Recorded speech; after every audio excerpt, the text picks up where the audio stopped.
To anyone else, Michael and Lila were perfect. Two souls caught in a quiet, ordinary kind of love, until the day she disappeared without a trace. For months he searched, desperate for answers, clinging to hope. Then the letters came. Each one filled with the warmth of her voice and the chill of her secrets. By the time he reached the last one, Michael finally understood.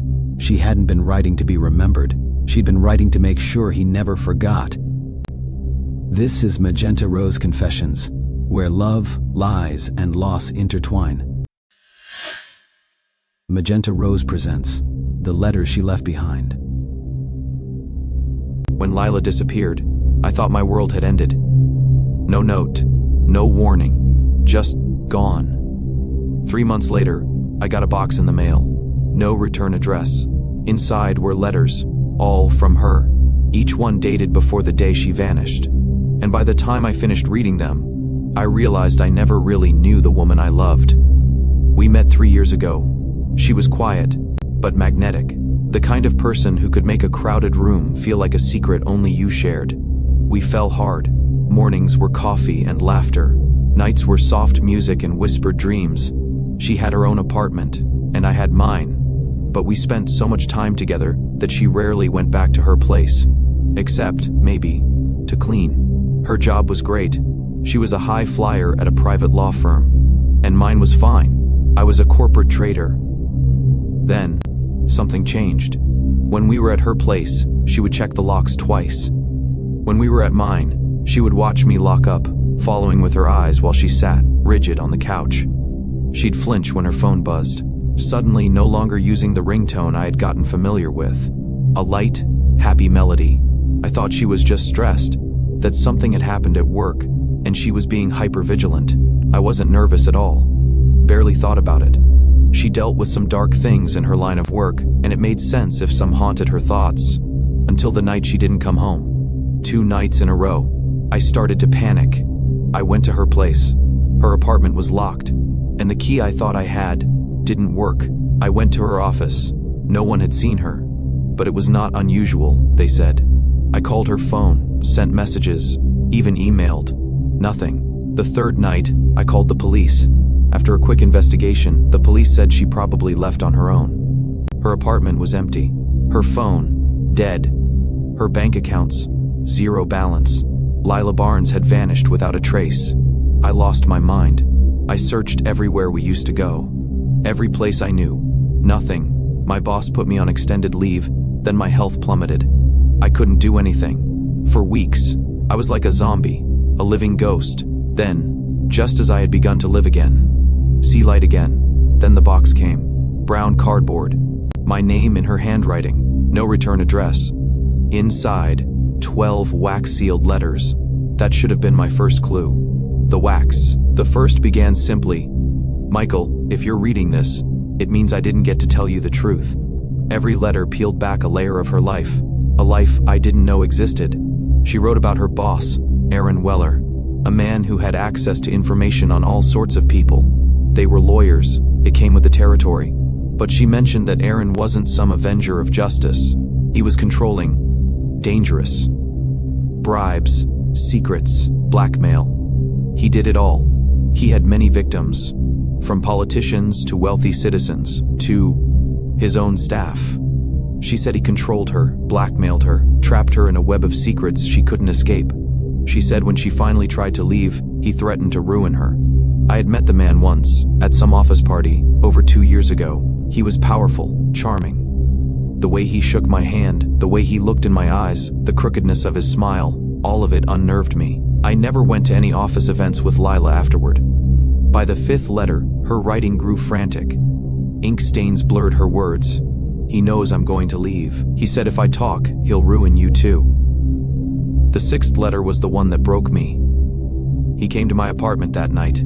I didn't mean to hurt him, Michael, but it happened fast. There was so much blood.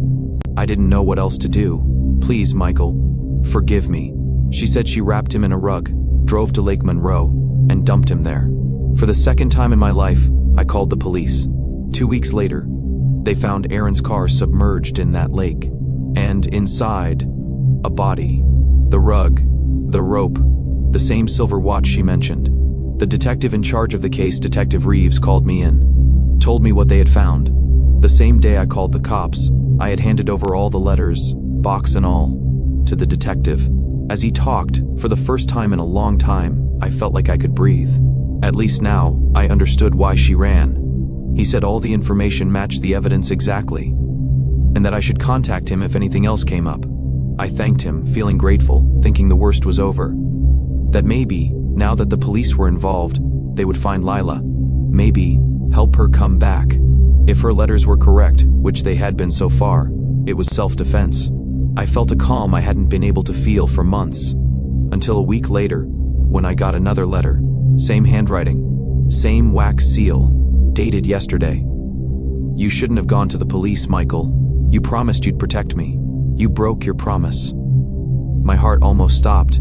I called Detective Reeves immediately. 2 days later, he told me that the letter had been mailed from another state. No fingerprints, no cameras at the post office where it had been sent out from.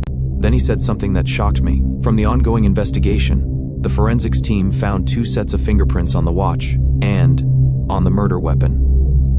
Lila's and mine. I told him that was impossible, that I'd never laid a hand on him, that I hadn't been anywhere near Aaron in years. Reeves stared at me absently. I could almost read his mind. He was a detective after all. Meeting people who lied or feigned innocence must be a daily occurrence. But I wasn't lying. I stared back at him, unflinching. You shook his hand once, didn't you? He asked evenly. My mouth fell open. He nodded at me and left. That night, I found another letter taped to my window. No envelope, just one line. Forever yours, L. More letters came, folded, slipped under my door, left in my car, always signed the same way, always written in the same slanted cursive. I didn't call Reeves. I couldn't. What would I tell him? Lila had already said I shouldn't have gone to the cops. Then my fingerprints? Now I check my locks twice. I stare in the rear view more than I look ahead. My phone is on silent. I can't even handle the vibration sounds. Then, last night, a new letter appeared.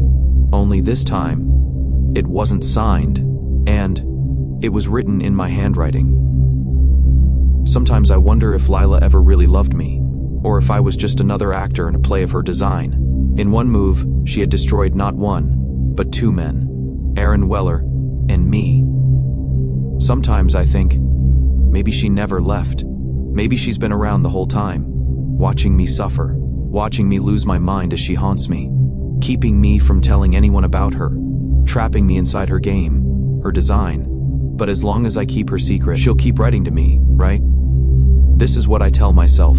This is my deepest hope, because I don't know which would be worse, that she might still love me, or that she never did.